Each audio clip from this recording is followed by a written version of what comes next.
Everyone, welcome back to my channel study scholar, जो आपकी commerce को बना दे बहुत ही आसान। आज जो हम पढ़ेंगे वो है वैल्यू एडेड मेथड। अब देखो, मैक्रो इकोनॉमिक्स की जो यूनिट 1 है उसमें टोटल हमारे 4 चैप्टर्स हैं, जिसमें से हम 3 ऑलरेडी कवर कर चुके हैं। उनका लिंक आपको डिस्क्रिप्शन बॉक्स में मिल जाएगा।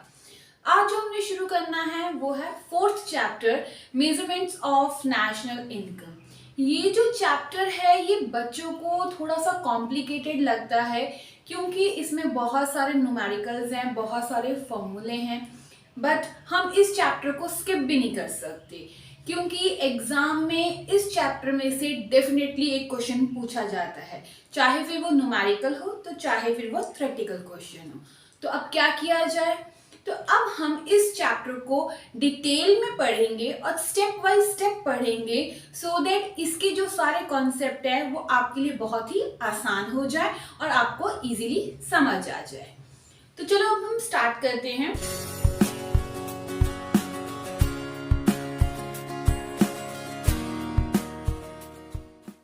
मेजरमेंट्स ऑफ नेशनल इनकम मतलब नेशनल इनकम को काउंट करने के कितने मेथड है।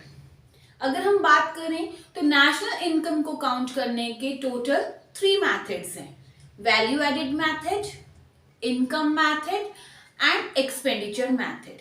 आज जो हमने मेथड पढ़ना है वो है value added method.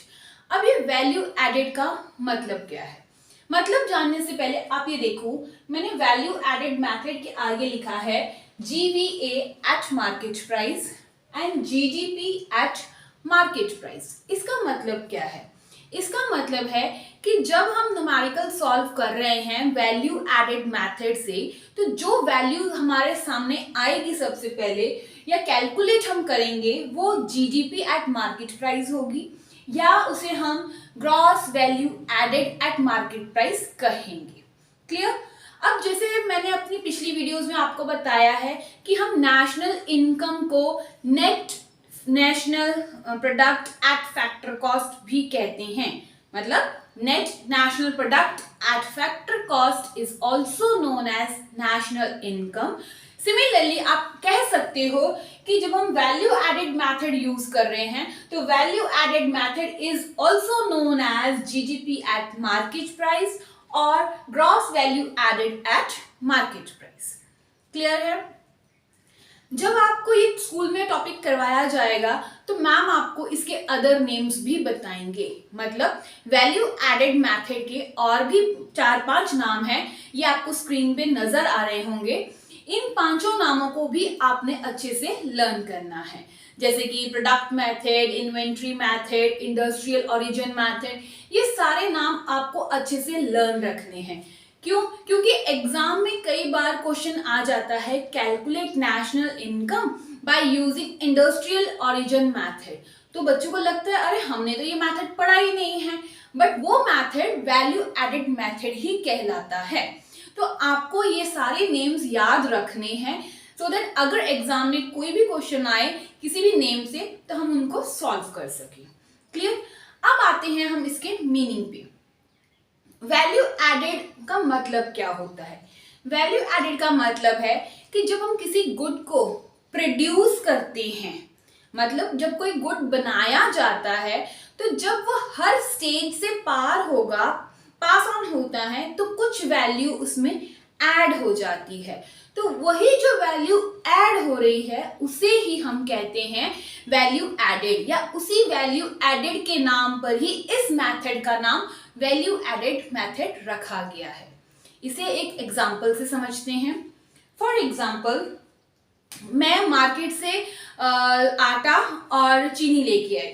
For example, मैंने मार्केट से फ्लोर एंड शुगर परचेज किया 500 रुपीज का, ठीक है। फिर वही आटे और चीनी को मैंने कन्वर्ट किया केक में। क्लियर। केक को बाद में जब मैंने मार्केट में सेल किया तो मैंने उसका प्राइस जो रखा वो था 700 रुपीज। अब अगर हम इसमें से वैल्यू एडेड निकालें कि कितनी वैल्यू इसमें ऐड हुई है, तो 700 minus 500 is equal to 200 rupees. तो जो ये 200 रुपीज हैं ये हमारी वैल्यू ऐड हुई है। वैल्यू ऐड होने का मतलब क्या है कि जो इनिशियली मैंने फ्लोर या शुगर लिए हैं 500 रुपए के, तो ये जो 500 रुपीज हैं ये मेरे लिए क्या है, कॉस्ट है, मेरे लिए लागत है।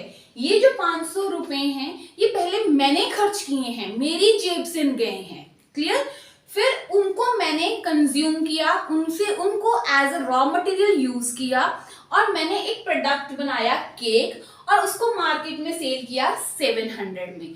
अब 700 में जब मैंने सेल किया तो वैल्यू कितने रुपीस एक्स्ट्रा रखी, 200 rupees.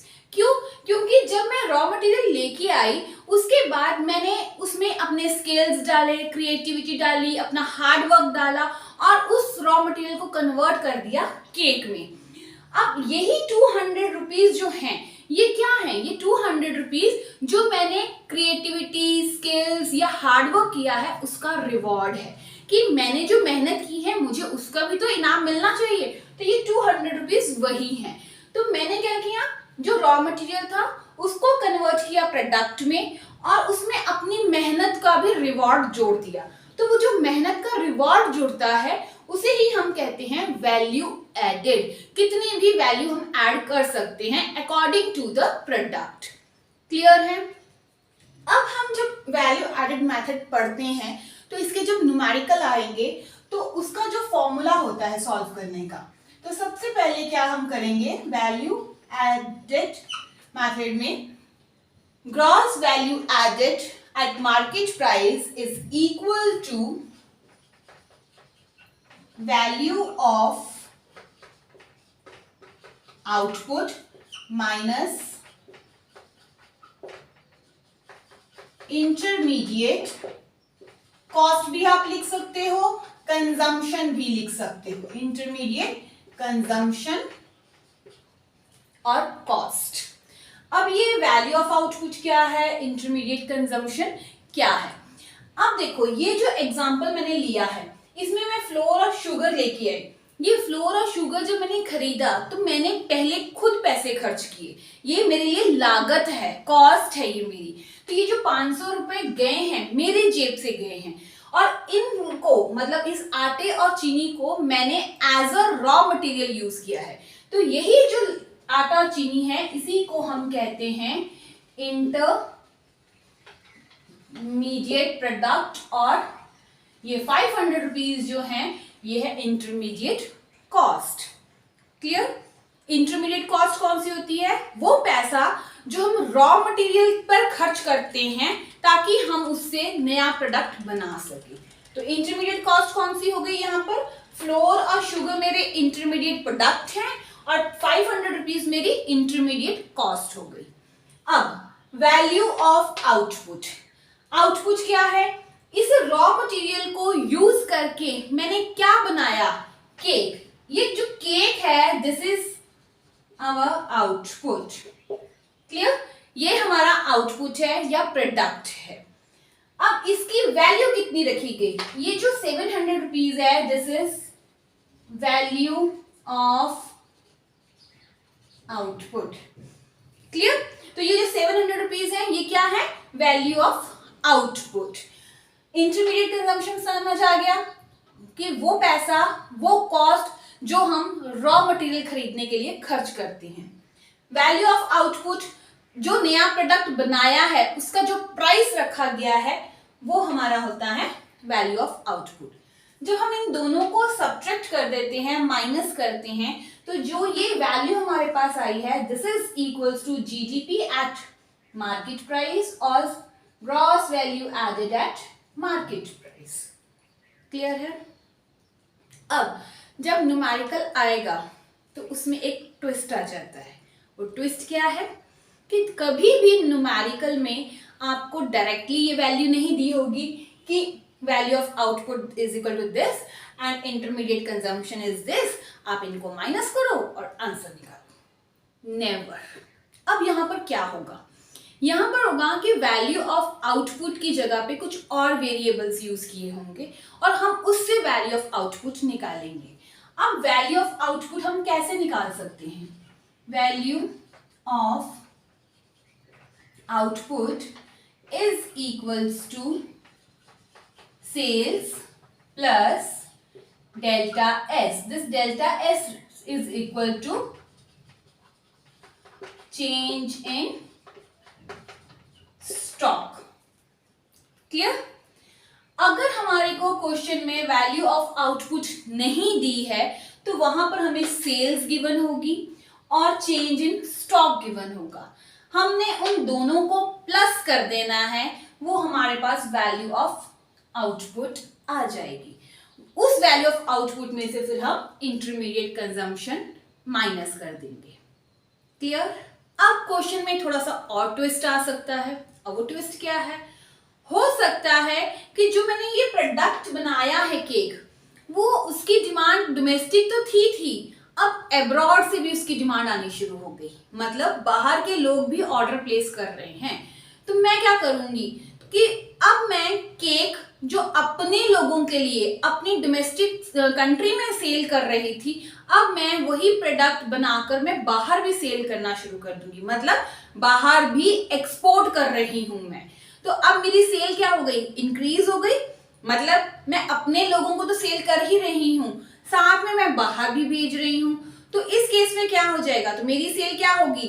Domestic sale plus exports, दोनों को जब मैं प्लस कर दूंगी तो वो मेरी टोटल सेल हो जाएगी.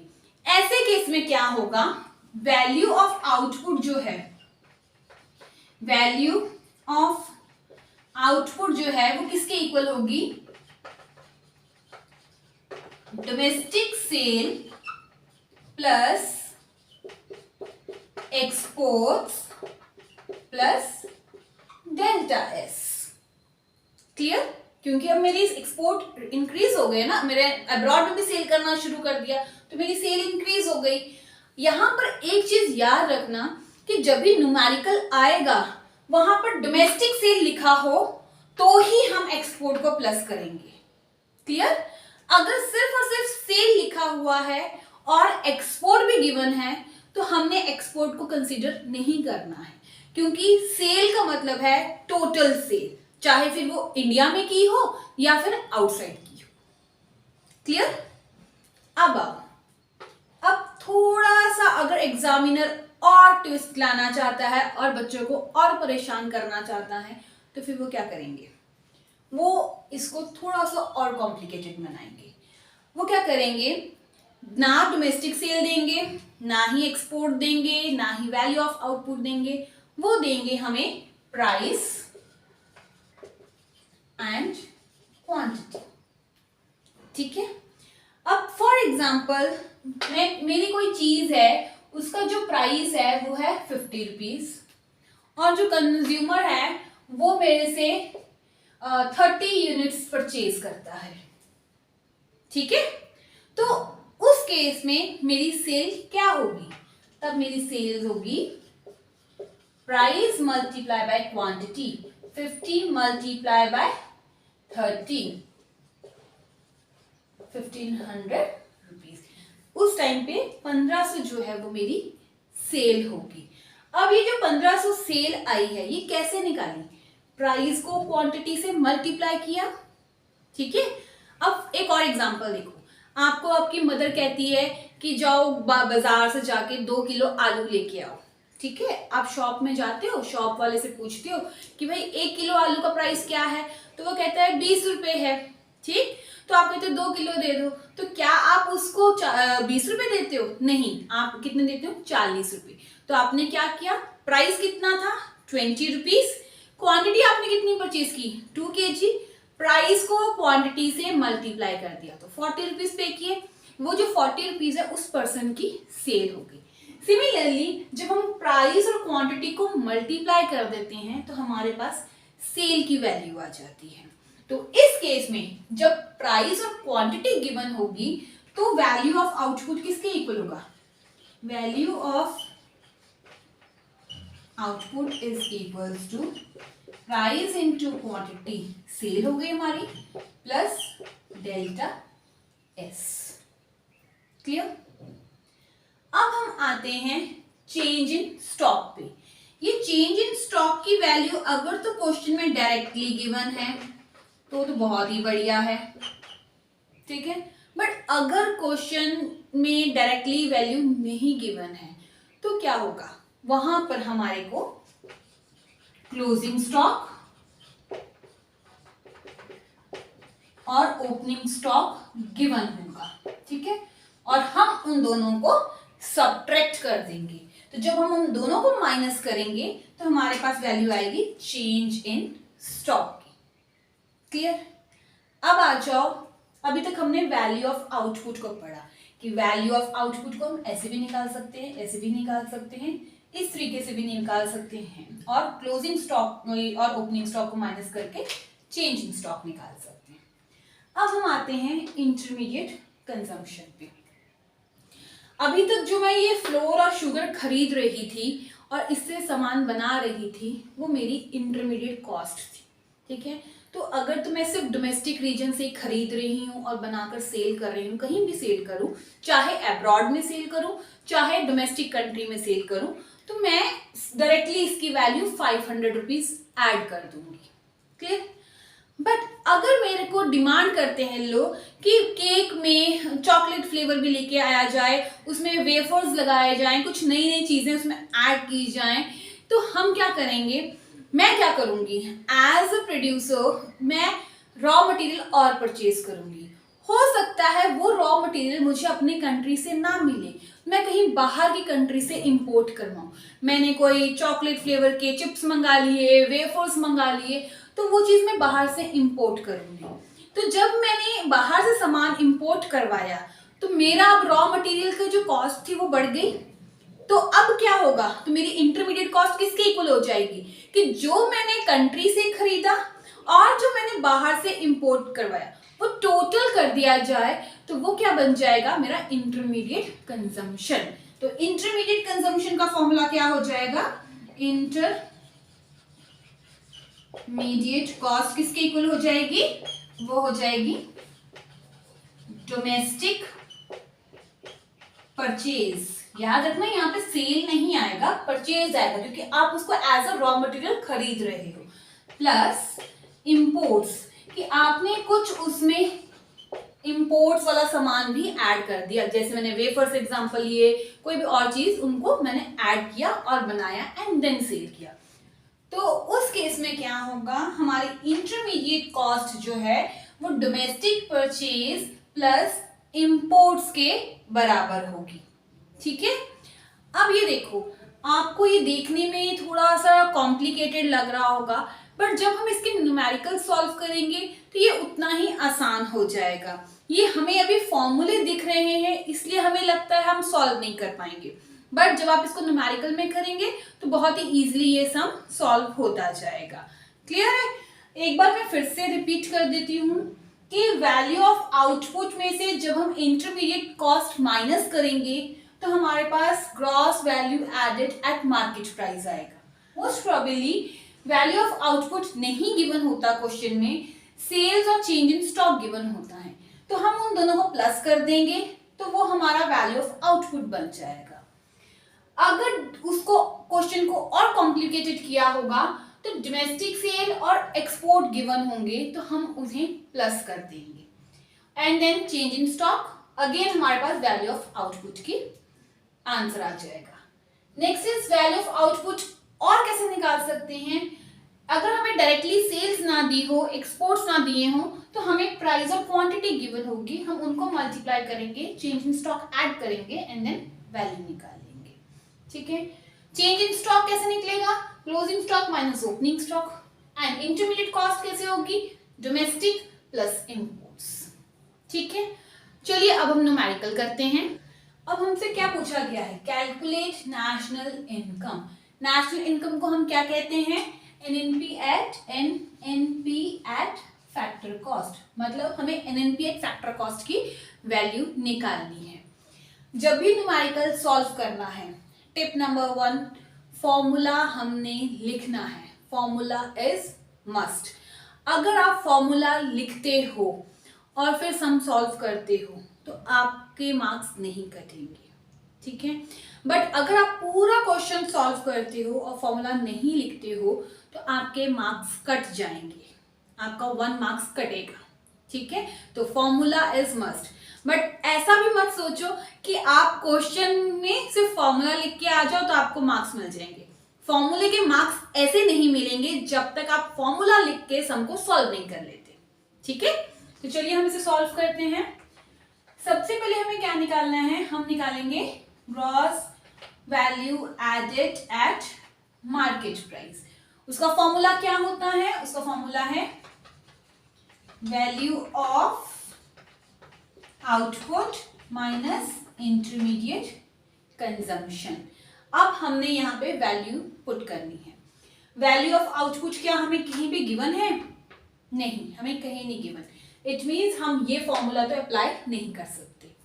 अब हमें क्या गिवन है? सेल्स गिवन है, हाँ, तो हम सेल्स वाला फॉर्मूला अप्लाई कर सकते हैं। तो सेल्स कितनी है हमारी, हम लिखेंगे वैल्यू ऑफ आउटपुट में सेल्स कितनी है हमारी 100 रुपीज प्लस, अब देखो change in stock. Change in stock तो हमें डायरेक्टली गिवन नहीं है, बट हमें क्लोजिंग स्टॉक और ओपनिंग स्टॉक गिवन है। तो इन दोनों को अगर हम माइनस करेंगे तो हमारे पास चेंज इन स्टॉक की वैल्यू आ जाएगी। तो चेंज इन स्टॉक है closing stock minus opening stock, ठीक है।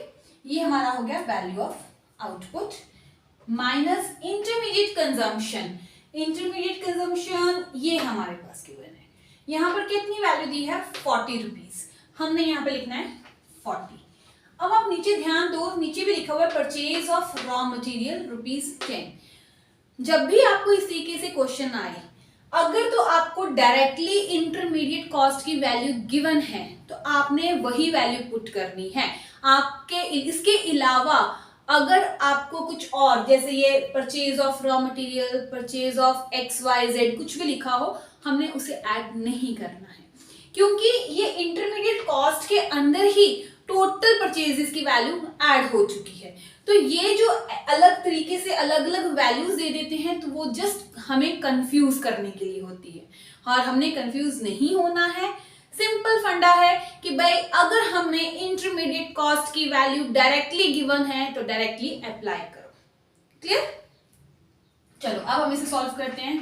100 प्लस 10 माइनस 40, 110 माइनस 40, आगे सॉल्व करो। 110 माइनस 40 इज इक्वल टू 70।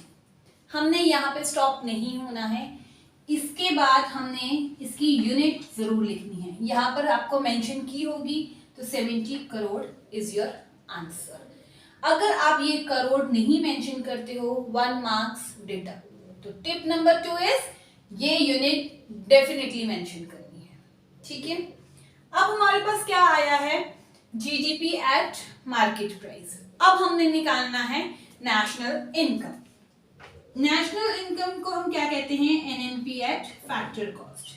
हमने एनएनपी एट फैक्टर कॉस्ट कहां से निकालना है, यहां से। इसे हम जीडीपी एट मार्केट प्राइस भी कहते हैं, जीडीपी एट मार्केट प्राइस।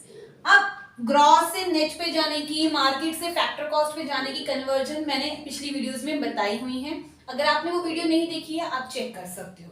फिर भी हम यहाँ पे मैं दोबारा इसको रिवाइज करवा देती हूँ। ग्रॉस से जब हम नेट पे जाएंगे तो हम माइनस करते हैं डेप्रिसिएशन, ठीक है।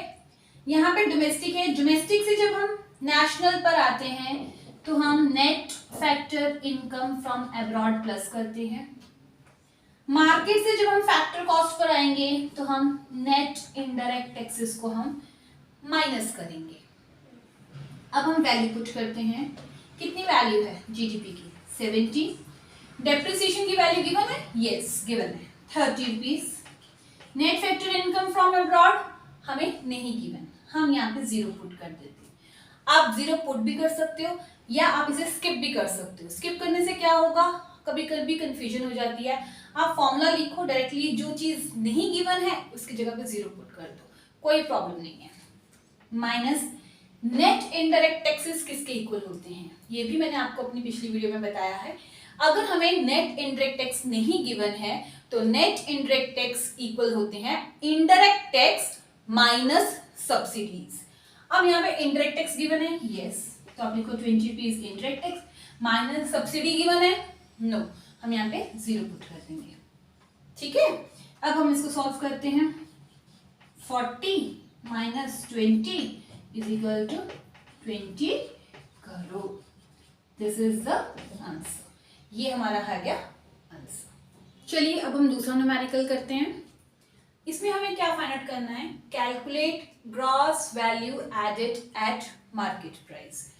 अब इसमें सेम चीज, स्टेप नंबर 1, फॉर्मूला लिखो। फॉर्मूला क्या है हमारा, gross value added at market price is equal to value of output minus IC. अब चेक करो क्या हमें value of output directly given है, नहीं गिवन है। क्या हमें सेल्स और चेंजिंग स्टॉक गिवन है, सेल्स भी हमें गिवन है बट डोमेस्टिक सेल्स में गिवन है। जब डोमेस्टिक सेल लिखा होगा तो हम डोमेस्टिक सेल वाला फॉर्मूला अप्लाई करेंगे। याद रखना, अगर हमें क्वेश्चन में सेल और डोमेस्टिक सेल और एक्सपोर्ट गिवन है तो हमने सिर्फ और सिर्फ सेल उठा लेनी है क्योंकि वो टोटल सेल होगी। हमें डोमेस्टिक सेल और एक्सपोर्ट कंफ्यूज करने के लिए दिया होगा। ठीक है, अगर हमें सेल नहीं दी है, जैसे इस क्वेश्चन में है डोमेस्टिक सेल और एक्सपोर्ट दिया हुआ है, तो हमने दोनों को सेल को प्लस करना है क्योंकि ये हमारी अपनी कंट्री की सेल है और ये बाहर से हमारी सेल हुई है, तो इसलिए हमने दोनों को प्लस करना है। तो वैल्यू ऑफ आउटपुट क्या होगा, 300 प्लस 200। ठीक, ये हो गया सेल, प्लस क्या करना है, change in stock. Change in stock कैसे दिया हुआ है, क्लोजिंग एंड ओपनिंग, तो इसमें प्लस करेंगे। क्लोजिंग कितना है, 20 माइनस 30 दिस। अब आप कहोगे कि मैम यहाँ पे तो नेगेटिव में वैल्यू आ जाएगी, नो प्रॉब्लम, जो हमारा चेंज इन स्टॉक है वो नेगेटिव हो सकता है, तो बिल्कुल भी इसमें घबराने वाली बात नहीं है। अब आईसी की वैल्यू कितनी गिवन है, आईसी की purchase of IC is equals to 300। ठीक है, अब देखो यहाँ पे इंपोर्ट भी गिवन है, पर मैंने क्या कहा था कि अगर तो यहाँ पे लिखा है purchase of IC, directly IC की वैल्यू गिवन है तो हमने उसी को उठा के वहां पे लिख देना है। अगर यहाँ पे लिखा होता डोमेस्टिक परचेज ऑफ आईसी तो हम ये भी लिखते और इंपोर्ट भी प्लस करते, बट ये जो परचेज की वैल्यू है ये टोटल वैल्यू है, चाहे फिर हमने अपनी कंट्री से खरीदा हो चाहे हमने इंपोर्ट करवाया हो। ठीक है, इसीलिए हम यहाँ पर इंपोर्ट को नहीं ले रहे हैं। अब हम इसे सॉल्व करेंगे। 500 plus minus 10 minus 300 is equal to 200 minus 10। यहां पर स्टॉप नहीं होना है, यूनिट डेफिनेटली मेंशन करनी है। तो ये हमारा आ गया आंसर कि यहाँ फाइंड आउट करना था gross value added at market price find out करना था, यही हमारा आंसर यहाँ पे आ गया। ठीक है, चलिए अब हम नेक्स्ट न्यूमेरिकल सॉल्व करते हैं। कैलकुलेट करना है GNP eight factor cost. Factor cost निकालना है, पहले हम सेम चीज जीडीपी एट मार्केट प्राइस निकालेंगे। तो जीडीपी एट मार्केट प्राइस निकालने का फॉर्मूला क्या है, GDP at market price is equal to value of output minus IC. अब इसमें वैल्यू ऑफ आउटपुट हमें प्राइस और क्वांटिटी की फॉर्म में गिवन है, तो अब जो हम फॉर्मूला लगाएंगे ये फॉर्मूला लगाएंगे क्योंकि हमें अब प्राइस और क्वांटिटी गिवन है। तो कितना है, प्राइस कितना है 50 रुपीज, कितनी यूनिट्स खरीदी 100 रुपीज, 100 क्वांटिटीज, तो ये कितनी होगी हमारी सेल हो गई। ठीक है, तो प्राइस को क्वांटिटी से जब मल्टीप्लाई करेंगे तो वो हमारी टोटल सेल हो जाएगी। अब प्लस करना है इसमें change in stock. Change in stock हमें डायरेक्टली गिवन है 50 rupees minus intermediate consumption. Intermediate consumption, अब यहाँ पर ध्यान से देखो, इंटरमीडिएट कंजम्पशन को दो पार्ट्स में डिवाइड किया हुआ है, डोमेस्टिक एंड इंपोर्ट। इसमें डायरेक्टली नहीं गिवन कि आईसी है, आईसी के आगे डोमेस्टिक वर्ड लगा हुआ है कि हमने अपनी कंट्री से इतनी परचेज की है और बाहर से भी सामान मंगाया है, तो अब हम इन दोनों को प्लस कर देंगे। ठीक है, तो आप करो इसको प्लस 5000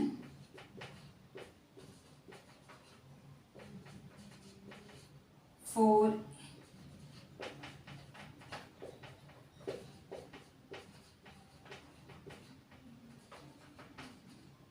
ये हमारा आंसर हो गया। ठीक है, बट यहां पर हमने स्टॉप नहीं होना है, क्योंकि हमें कहा गया था जीएनपी एट फैक्टर कॉस्ट निकालना है। GNP eight factor cost, GNP eight factor cost किसके इक्वल है? GDP at market price. अब हमने इसकी कन्वर्जन करनी है ग्रॉस ग्रॉस, पर जब हम डोमेस्टिक नेशनल में कन्वर्ट करते हैं तो हम net factor income from abroad को प्लस करते हैं, और मार्केट को जब हम फैक्टर से माइनस करेंगे तो हम नेट इनडायरेक्ट टैक्सेस को माइनस कर देते हैं। अब हम वैल्यू पुट करते हैं, plus net factor income from abroad कितनी है? 200 रुपीज माइनस 30, इनको प्लस करो, माइनस 30 किसके इक्वल आ जाएगा? ये आ जाएगा 5020 करो। ये हमारा हो गया आंसर। ठीक है, अभी हमने 3 न्यूमेरिकल किए हैं। मैंने आपको 3 न्यूमेरिकल इसीलिए कराए क्योंकि तीनों में वैल्यू ऑफ आउटपुट निकालने का जो मेथड था, जो तरीका था, वो अलग था। तो मैंने तीनों न्यूमेरिकल तीनों फॉर्मूले से आपको करवा दिए हैं ताकि एग्जाम में किसी भी टाइप से वैल्यू ऑफ आउटपुट आ जाए आप उसको अटेम्प्ट कर सको। ठीक है, बट हमने सिर्फ और सिर्फ यहाँ पे स्टॉप नहीं होना है, हमने इसकी थ्योरी भी पढ़नी है। अभी तक हमने न्यूमेरिकल किए हैं, बट हमने इसकी थ्योरी भी पढ़नी है, क्योंकि थ्योरी भी उतनी ही इम्पॉर्टेंट है जितनी न्यूमेरिकल है। अब थ्योरी का क्या है कि हमें इसमें सिर्फ एक ही क्वेश्चन पढ़ना है वैल्यू एडेड मेथड में, सिमिलरली इनकम मेथड में भी एक क्वेश्चन और एक्सपेंडिचर मेथड में भी एक क्वेश्चन, और वो क्वेश्चन क्या है? प्रिकॉशन। अब ये पढ़ना क्यों जरूरी है? क्योंकि एग्जाम में या तो आपको न्यूमेरिकल आ जाएगा, ठीक है, या फिर आपको थ्योरी आ जाएगी, और या फिर आपको चॉइस आ सकती है कि न्यूमेरिकल भी आ जाए और थ्योरी भी आ जाए और आप अपनी चॉइस से कर सको। अगर तो आपको न्यूमेरिकल अच्छे से आते हैं तो बेस्ट है कि आप न्यूमेरिकल ही अटेम्प्ट करो, पर कई बार ऐसा होता है कि न्यूमेरिकल टफ लगता है हमें और हमसे सॉल्व नहीं होगा, हमें ऐसा लगता है, तो सेफर साइड में हम क्या कर सकते हैं? थ्योरी को अटेम्प्ट कर सकते हैं। सो सेफर जोन के लिए हमने थ्योरी भी प्रिपेयर करनी है, हमने इसे नेग्लेक्ट नहीं करना है, क्योंकि अगर ऐसा हुआ कि न्यूमेरिकल ना आया और थ्योरी आ गई तो हम अपने मार्क्स गवा देंगे। ठीक है, तो इसीलिए हमने अपने मार्क्स नहीं गंवाने हैं और हम थ्योरी प्रिपेयर करेंगे, और थ्योरी बिल्कुल भी टफ नहीं है, बहुत आसान है। चलिए हम शुरू करते हैं। थ्योरी में हमने पढ़ना है प्रिकॉशंस। प्रिकॉशंस क्या हैं कि जब हम वैल्यू एडेड मेथड यूज कर रहे हैं नेशनल इनकम को कैलकुलेट करते वक्त, तो हमें कौन सी बातों को ध्यान में रखना जरूरी है। ठीक है, तो वो कौन सी बातें हैं? पहली चीज है कि intermediate goods are not included. जब हम नेशनल इनकम काउंट करेंगे तो उसमें इंटरमीडिएट गुड्स को हमने ऐड नहीं करना है। अब जैसे देखो, आपको फॉर्मूला याद होगा, आप जीडीपी एट मार्केट प्राइस में क्या निकालते थे? Value of output minus IC करते थे। ये आईसी को माइनस कर रहे हो ना, तो माइनस जब कर रहे हो तो इसमें ऐड नहीं कर रहे हो। क्यों नहीं ऐड कर रहे हैं? क्योंकि वैल्यू ऑफ आउटपुट जो मेरा केक वाला एग्जांपल था उसमें 700 रुपीज थे, 700 में मैंने अपनी इंटरमीडिएट कॉस्ट 500 ऑलरेडी ऐड कर रखी है, तो हम एक ही गुड को 2 बार ऐड नहीं कर सकते, क्योंकि अगर हम एक ही गुड की वैल्यू को 2 बार ऐड करेंगे तो एक प्रॉब्लम अराइज होती है, और उस प्रॉब्लम को कहते हैं प्रॉब्लम ऑफ डबल काउंटिंग। ये क्या है, ये क्यों अराइज होती है, इसको हम कैसे सॉर्ट आउट कर सकते हैं, हम अगली वीडियोस में पढ़ेंगे। तो अभी आप इतना समझो कि एक गुड की वैल्यू को हम 2 बार ऐड नहीं कर सकते। नेक्स्ट क्या है? Sale and purchase of second hand goods are not included. अब कई बार ऐसा होता है कि हम गुड्स खरीदते हैं जो सेकेंड हैंड होते हैं, तो उसकी वैल्यू को भी हम नेशनल इनकम में ऐड नहीं करेंगे। Reason, the reason is that कि जो सेकेंड हैंड गुड मेरे लिए सेकेंड हैंड है, वो गुड पहले तो किसी के लिए फर्स्ट हैंड था ना, पहले तो वो फर्स्ट हैंड ही था किसी के लिए, तो जब वो फर्स्ट हैंड गुड था तो उसकी वैल्यू ऐड हो चुकी थी, तो इसीलिए हम दोबारा उसकी वैल्यू को ऐड नहीं करेंगे, क्योंकि अगर हम वैल्यू ऐड कर देंगे तो प्रॉब्लम अराइज होगी, प्रॉब्लम ऑफ डबल काउंटिंग। हम आगे पढ़ेंगे जो, ठीक है। नेक्स्ट है commission from the sale and purchase of second hand goods will be included.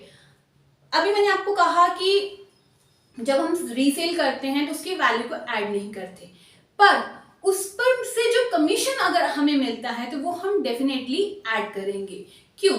अब हो सकता है अगर कोई एक कमीशन ब्रोकर आ जाए या फिर कोई एजेंट बीच में आ जाए जो आप लोगों की डील करवा रहा हो, तो जब डील हो रही हो तो वो पर्सन तो कुछ ना कुछ कमीशन चार्ज करेगा, कुछ ना कुछ अपना पैसा लेगा। तो वो जब पैसा ले रहा है वो तो फर्स्ट टाइम ले रहा है ना, तो वो फर्स्ट टाइम जब लेगा तो उसको हम नेशनल इनकम में ऐड करेंगे, ठीक है। Next is production of services for self consumption is not included. अब ये क्या है? ये जो सर्विसेज है ना, इसको आप ये मान लो कि ये डोमेस्टिक सर्विस है, डोमेस्टिक सर्विस ऑफ हाउसवाइफ्स। हाउसवाइफ्स ले लो, हम अपने स्टूडेंट बच्चों को ले लेते हैं, पापा को ले लेते हैं, किसी को भी ले सकते हैं, मतलब जो हम अपनी कंजम्पशन के लिए करते हैं। जैसे मम्मा हमारे लिए खाना बनाती हैं, हमारे लिए बहुत सारे काम करती हैं, हम मम्मा के बहुत सारे काम कर देते हैं, हम अपने छोटे भाई बहन का होमवर्क करवा देते हैं, हम पापा की हेल्प करवा देते हैं। तो क्या हमें इसके लिए गवर्नमेंट से या किसी से सैलरी मिलती है? नहीं मिलती। तो जो सर्विस हम अपने लिए या अपनों के लिए कर रहे हैं उसके बदले में हमें कोई सैलरी नहीं मिलती, और जब कोई सैलरी नहीं मिल रही तो हम उसकी वैल्यू को नेशनल इनकम में काउंट नहीं करते, ठीक है। Next is production of goods for self consumption will be included. पहले क्या था? सर्विसेज, अब क्या है? गुड्स। ये गुड्स क्या है? अगर हम अपनी जरूरतों को पूरा करने के लिए कुछ गुड्स को प्रोड्यूस करते हैं या कंज्यूम करते हैं तो उसकी वैल्यू को हम नेशनल इनकम में डेफिनेटली ऐड करेंगे, क्योंकि उसमें प्रोडक्टिव एक्टिविटी इंक्लूड होगी, किसी ने उसको जनरेट किया होगा, ठीक है। तो इसीलिए हम वो वाली वैल्यू को डेफिनेटली ऐड करते हैं। क्लियर है? बस यही हमारा एक छोटा सा थ्योरेटिकल क्वेश्चन था जो बिल्कुल भी डिफिकल्ट नहीं है। अब हमने न्यूमेरिकल भी किया, हमने थ्योरेटिकल क्वेश्चन भी किया, हमने अपने मार्क्स किसी भी वे में कटवाने नहीं हैं, तो इसीलिए न्यूमेरिकल्स भी पढ़ेंगे, हम थ्योरेटिकल भी पढ़ेंगे। अगर आपको कहीं पे भी कोई भी डाउट हो, कोई भी चीज़ समझ नहीं आई हो, तो आपके पास बहुत सारे ये प्लेटफॉर्म्स हैं, बहुत सारे ऑप्शंस हैं। आप मुझे कमेंट सेक्शन में बता सकते हो, मेरे को फेसबुक पेज पे आप मुझे पूछ सकते हो, मेरा टेलीग्राम चैनल ज्वाइन कर सकते हो, आप मेरा इंस्टाग्राम चैनल ज्वाइन कर सकते हो, उसमें मुझसे क्वेश्चन पूछ सकते हो। तो मैं आपके लिए हमेशा अवेलेबल हूँ, आपको सारे आपके डाउट्स क्लियर करने के लिए रेडी हूँ। और अगर डाउट्स बहुत ज़्यादा होंगे तो मैं एक डाउट्स के ऊपर प्रॉपर पूरी एक वीडियो भी बना दूंगी, ठीक है। तो अभी आपका टाइम क्या है? डाउट्स क्लियर करने का। आप अपने डाउट्स क्लियर करो, चाहे आप अपनी टीचर से करो, चाहे आप अपनी ट्यूशन टीचर से करो, चाहे आप यूट्यूबर से करो, बट अपने आप डाउट्स क्लियर करो, क्योंकि जितने आपके डाउट्स क्लियर होंगे ना उतने ही आपके कॉन्सेप्ट क्लियर होंगे, और जितने आपके कॉन्सेप्ट क्लियर होंगे उतने ही आपके एग्जाम्स में मार्क्स जो है वो बेटर आएंगे। तो कॉन्सेप्ट क्लियर करना बहुत ही ज़्यादा ज़रूरी है। अभी हमारे पास टाइम है तो हम कॉन्सेप्ट क्लियर करते हैं, अपने डाउट्स पूछते हैं, ठीक है। आई होप आपको ये वीडियो अच्छी लगी हो, मेरी मेहनत पसंद आई हो, आपके सारे कॉन्सेप्ट क्लियर हुए हों। आप इसको अपने फ्रेंड्स से भी शेयर करो ताकि उनके भी कॉन्सेप्ट क्लियर हों। और अगर आपको मेरी मेहनत पसंद आई है so please like, share and subscribe. Thank you for watching.